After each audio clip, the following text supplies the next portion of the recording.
Okay, we got some more information here. We have more evidence of the breakup of the global flood after, the breakup of the global flood, breakup of the continents after the global flood. Okay, so we already know that the ocean, the Atlantic, mid-Atlantic ridge and the mid-Atlantic deep ocean floor is younger than the Pacific ocean floor. Okay.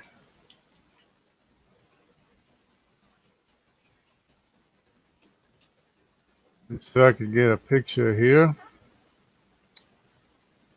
just to give us an idea what's going on.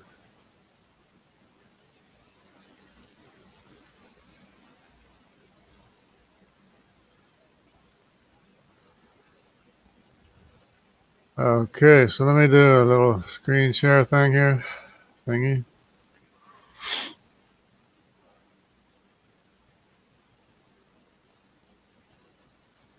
And off we go.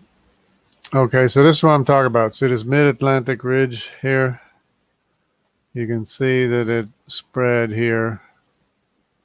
This is new ocean floor here on this side and this side as it spread apart. North America from Africa. North America from Europe and Africa from South America. Now this is well-established science. It's not really debated much as far as the breakup is concerned.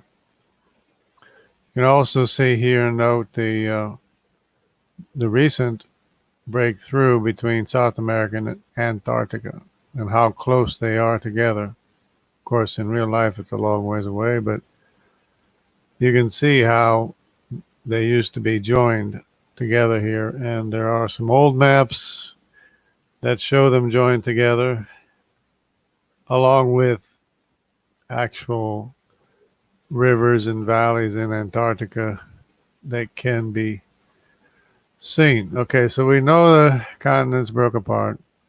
We know South America separated from Africa. Question is when. Now, in creation teaching or young Earth creation teaching, there's most people, it seems, believe that the breakup happened before or during the global flood. I think there's two different kinds of that, two different ideas of that. And there's also the idea that in the days of Peleg that the earth was divided according to what the Bible says. So let's just investigate that idea for a little bit. Now, if that's true, we should expect to see things confirming that. And this is what I intend to show. Okay, so, and this is not what you're going to learn in geography class. This is not what you're going to learn in Bible school or basically anywhere. Why? It's a good question. But check this out. You know what this is? I don't know if you can look here and see, but it kind of looks like a African honey badger, but it's not.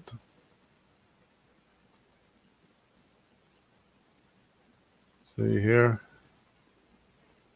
Get a close-up picture here, if I can. Not working. Okay. There we go. That's good enough. See, this is called the Greater Grayson of South America. Not to be confused with this animal here, which is the African honey badger. Notice the similarities. African honey badger, greater Grison. It's really the same animal.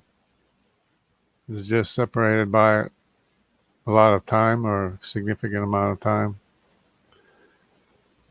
And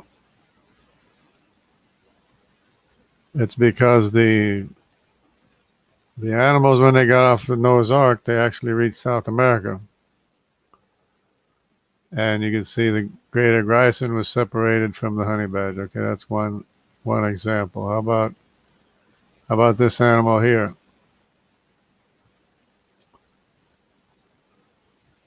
This is a Jaguar, right? It's pretty much the same thing as this here leopard here. It actually is the same animal, right? It's really the same animal. And of course they can interbreed without any problem. Without any problem whatsoever, they can interbreed. This animal here with this animal here. Notice the spots, how similar the spots are.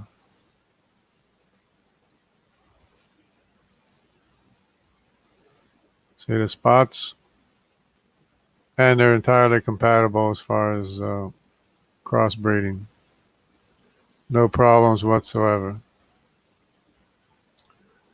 Okay, then what else do we have?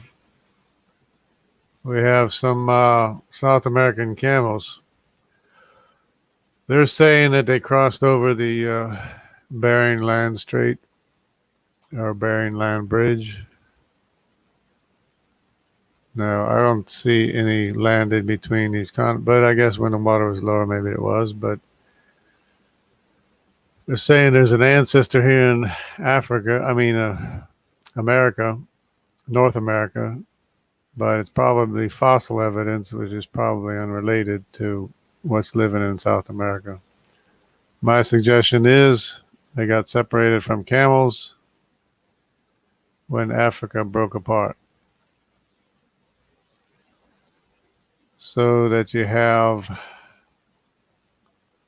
African camels and you have South American camels, which are the llama, guanaco, vicuna, and alpaca, basically.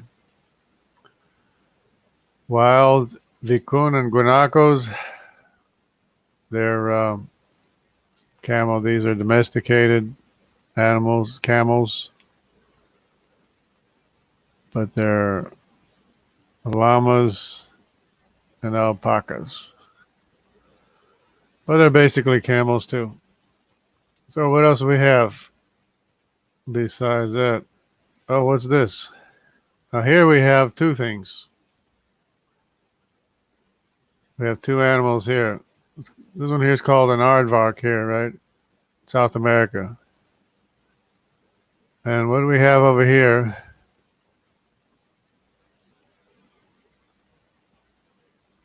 What do we have over here?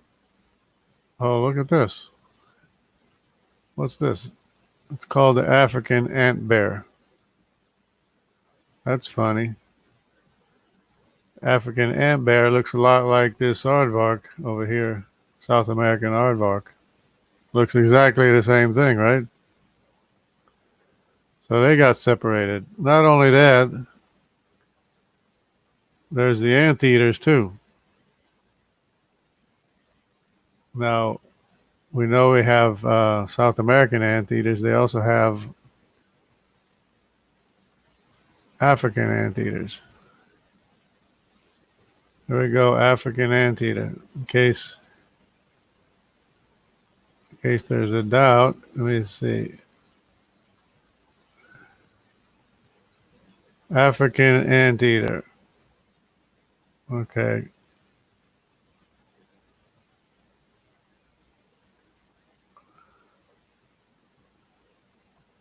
Okay, so it's not an aardvark or a pangolin. African anteater noun.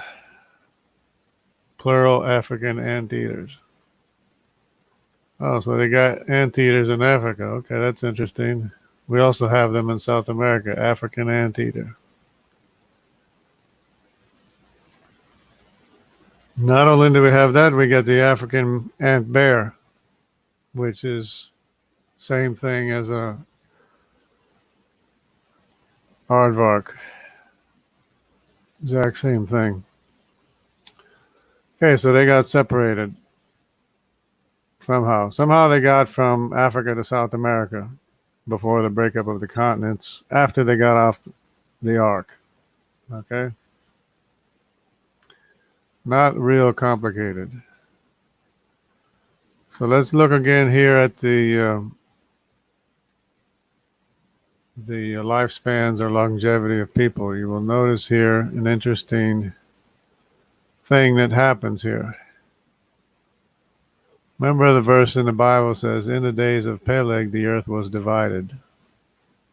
And then that's when they started speaking their own languages, probably because it was a traumatic event, and they started speaking their own languages.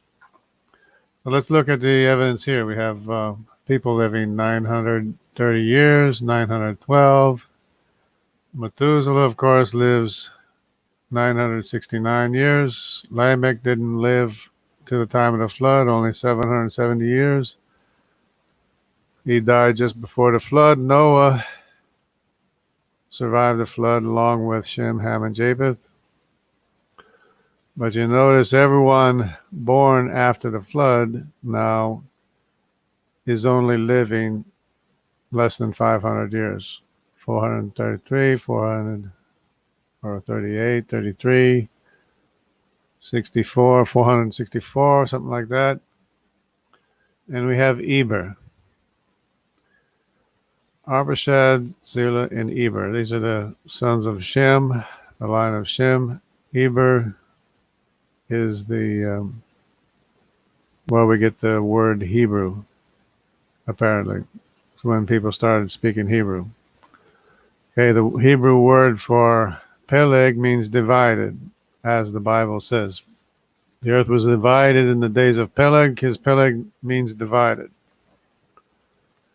Okay, then later on, the word Peleg doesn't mean divided anymore in the Aramaic. What does it mean? It means as the waters flow. Okay, so the word Peleg in Hebrew changed from divided, as in the earth is divided, and then in the Aramaic it came to mean as the waters flow, in between the divided continents, basically. So what happened here in the days of Peleg? All of a sudden we got Peleg's living 228 years, because in the days of Peleg, he was named Peleg because the earth was divided. Okay, and then we got 239 years, 230 years. But what is this? What's happening here?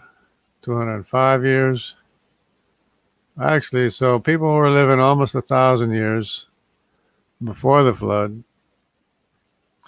People born before the flood obviously lived longer after flood. Shem lived 600 years. Of course, his lifespan is already cut considerably. But he almost lives the same as Lamech, his grandfather. But then people born after the flood, they're only living less than 500 years. And then suddenly, in the days of Peleg, people started living 239 years, okay? Not even 250 years. So what happened? The lifespan of people was cut from about 1,000 years to less than 500 years. Then the lifespan was cut again to less than 250 years. So what happened? The global flood was a catastrophic event that cut the lifespans in half. In the days of Peleg, there was another catastrophic event, probably the same kind of sort of thing that happened to the global flood. In the global flood, it's probably some kind of catastrophic event where the Earth was divided again, and the lifespan was cut in half a second time. So it was cut in half from 1,000 to 500, from 500 to less than 250, just like that. And then it just kept going down. So that Abraham lived 175, Isaac lived 180.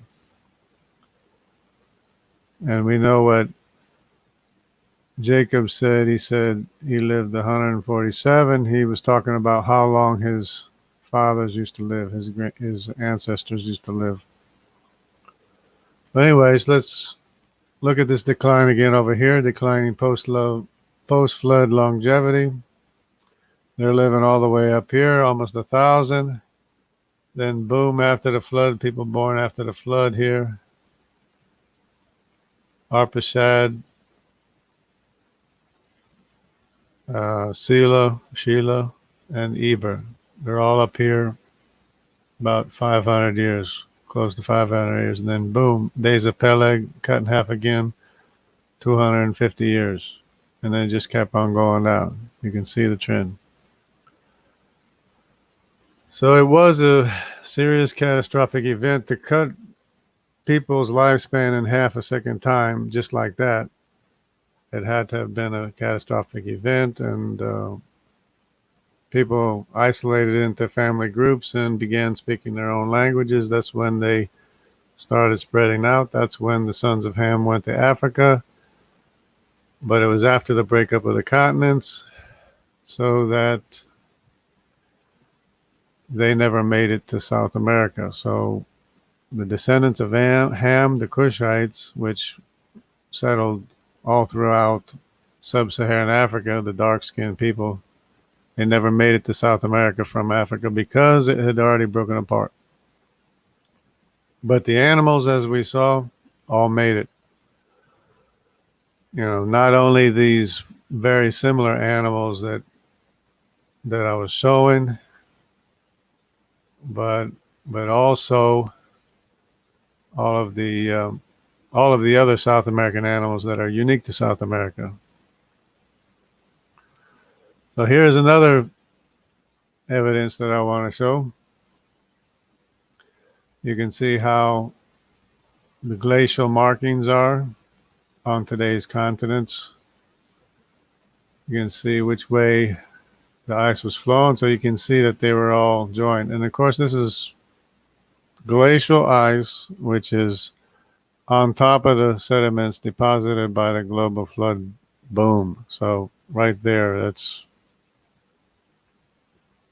basically evidence that the breakup happened after the global flood. And notice India, I have to thank James Downard for showing me this or telling me about it. So you got the glacial markings going from south to north in India. See that? And it's really not that far. Some people, you get this idea that India came from all the way down here and went all the way up here, but it's really not that far. It was only right from here to here, right? While even Australia moved the greater distance, actually, because India moved from right about here to over here. It's really not as far as what you might think. So, of course, it's a huge distance as far as in reality, according to our size, but as far as the size of the Earth is concerned, it's not that far. Okay, so we can see how easy it would have been for the animals to have reached South America and populate all of South America with jaguars. Let me just go through it again. Greater grisons, jaguars, which are leopards actually, South American camels. And instead of crossing over this way, probably just went from here, see right here, to here. It's more likely scenario. Okay, because it's not the only one. So remember this aardvark?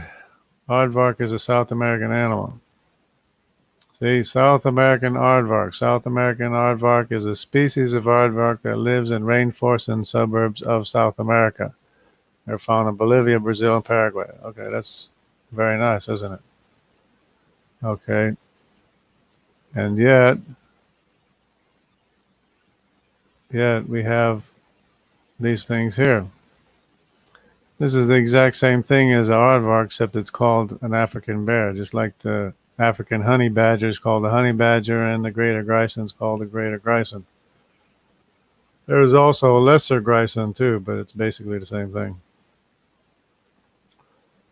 And there's other different kinds of weasels in South America too. One of which I have a video in the Amazon where it's got a completely white head and neck, and from the shoulders down is a black body and tail. But it's basically the same thing as the greater grison and the African honey badger.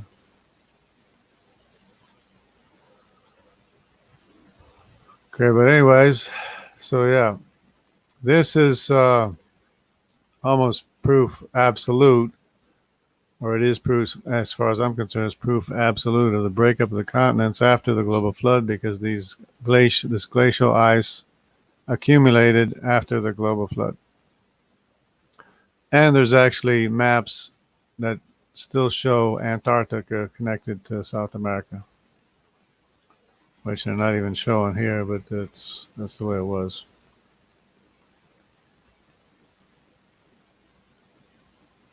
So that's more evidence. Okay, for example, what I was saying about this one, these are the descendants of Ham. Just as by way of review, in case you didn't know, these are the Cushites here. Cushites. Cush was one of the sons of Ham. These are Mitzrayim, Egyptians. Mitzrayim was another descendant of Ham. Notice they have their own Y chromosome designation. And the Berbers, or the Phoenicians, which are another son of Ham, called Put. Descendants of Phoenicians are descended from Put, the other son of Ham. So Ham had 4 sons. One of them was Canaan over here. The other one was Cush over here, Mitzrayim over here, and the Phoenicians over here. Very important. And the Cushites settled all sub-Saharan African, Niger, Congo, all this area here as well. But they never did make it to South America, because see, you have Q's over here, you have C3s over here that went the other way around. C, by the way, is Nimrod in all probability. C is a descendant of Cush, because Nimrod is Cush's son. So that's how you got the Hamite CY chromosome over here in Asia and Mongolia, and never went to Africa. He went all the way through Mongolia, all the way as far as the northern tip of South America over here. And also the D is another descendant of Cushite according to the genetic distance family tree. The Andamanese, the Tibetan Burmans, the Paleo-Siberian Ds over here, the Jomon Ds over here, and the Japanese Ainu, or Ainu, Jomons D2 over here. So that I think 1/3 of the Japanese population are male descendants of Kush. DNA doesn't lie.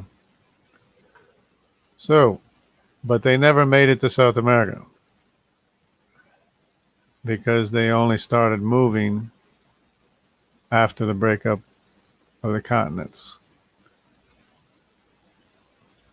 So that's why you never see an A, B, or E, which is African, in South America over here.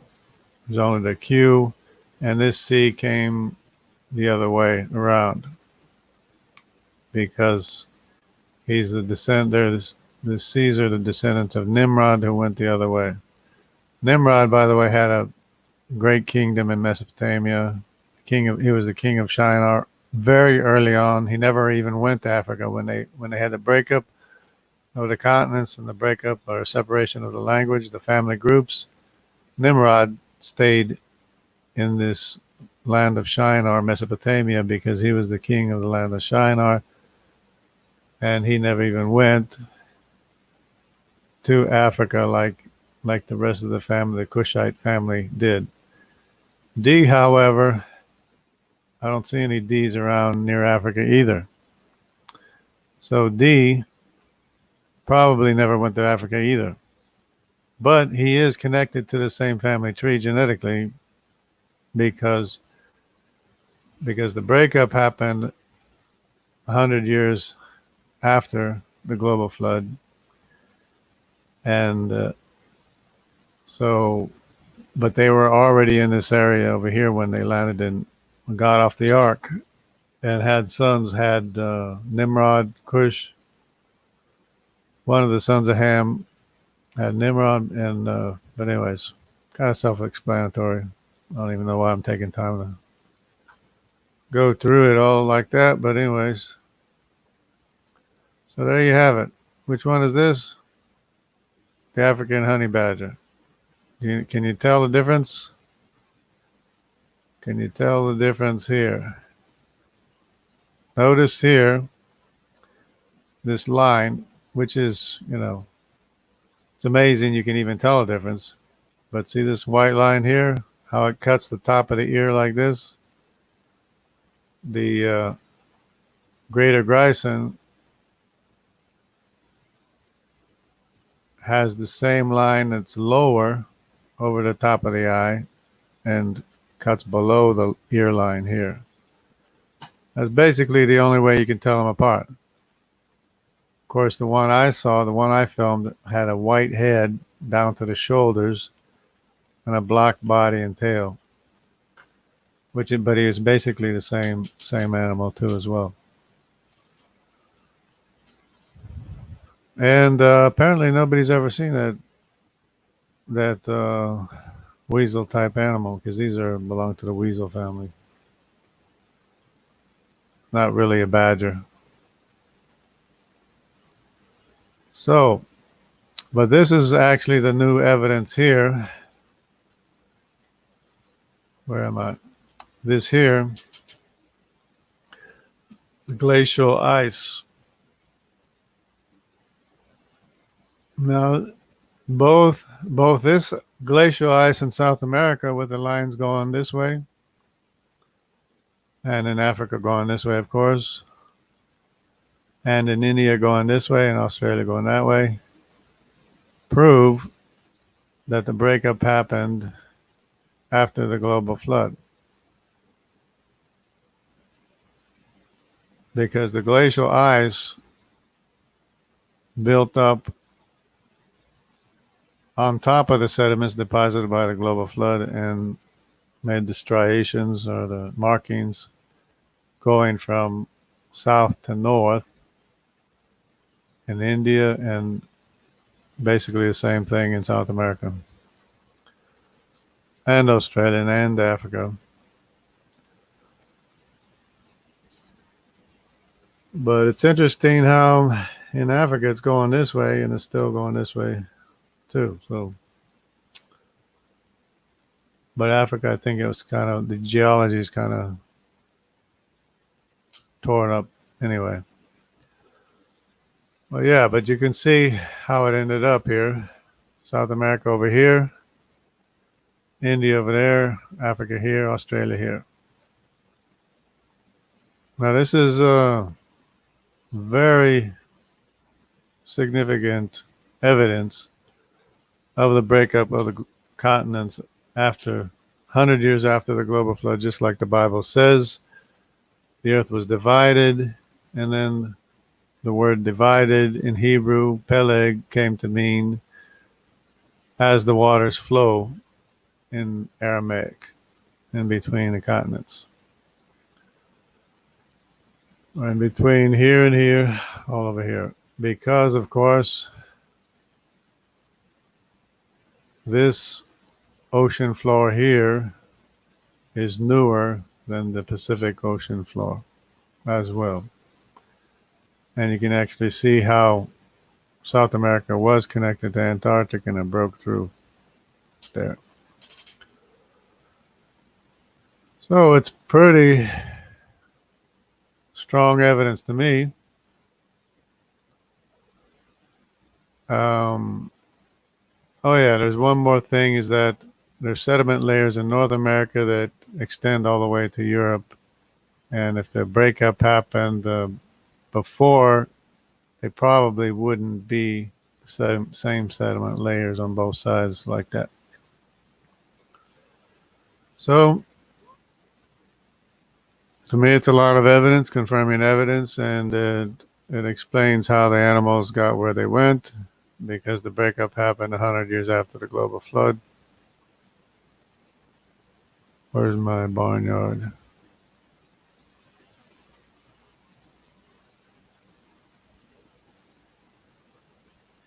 Where did I lose the barnyard? There it is. So, okay. And it's really not that complicated.